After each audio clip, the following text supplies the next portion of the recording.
কালো তাবিজ লতা ছিল এক মেধাবী ছাত্রী। স্কুলে সবার প্রিয়, পড়াশোনায় সবসময় প্রথম। হঠাৎ করেই তার শরীর খারাপ হতে শুরু করে। প্রথমে হালকা জ্বর, তারপর মাথা ব্যথা, দুর্বলতা।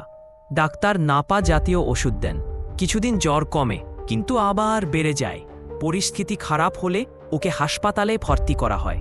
সব টেস্ট রিপোর্ট স্বাভাবিক আছে, ডাক্তাররাও কিছু বুঝে উঠতে পারে না। হাসপাতাল থেকে ছাড়পত্র পাওয়ার পর একদিন হঠাৎ করেই লতা রক্ত বমি করে। আতঙ্কে কেঁপে উঠেছে, চোখে মুখে ভয়।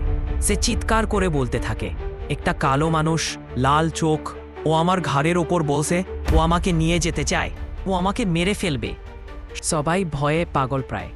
একজন পরামর্শ দেয় হুজুর ডাকতে। হুজুর আসেন, লতার দিকে তাকিয়ে কিছুক্ষণ চুপ থাকেন।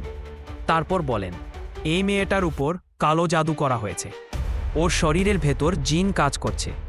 এর বিছানার নিচে মাথার দিকের মাঝ বরাবর গর্ত খুঁড়ো। পরিবারের লোকজন ভয়ে ভয়ে গর্ত খোঁড়ে। কিছুক্ষণ পর মাটি থেকে বেরিয়ে আসে একটা পুরনো কাপড়ে মোড়ানো তাবিজ। হুজুর বলেন, এই তাবিজের মাধ্যমেই জাদু করা হয়েছে। তাবিজটি ধ্বংস করার পর হুজুর দোয়া পড়ে লতার গায়ে ফু দেন। ধীরে ধীরে লতা সুস্থ হতে শুরু করে। 1 মাসের মধ্যেই সে পুরোপুরি আগের মতো হয়ে যায়।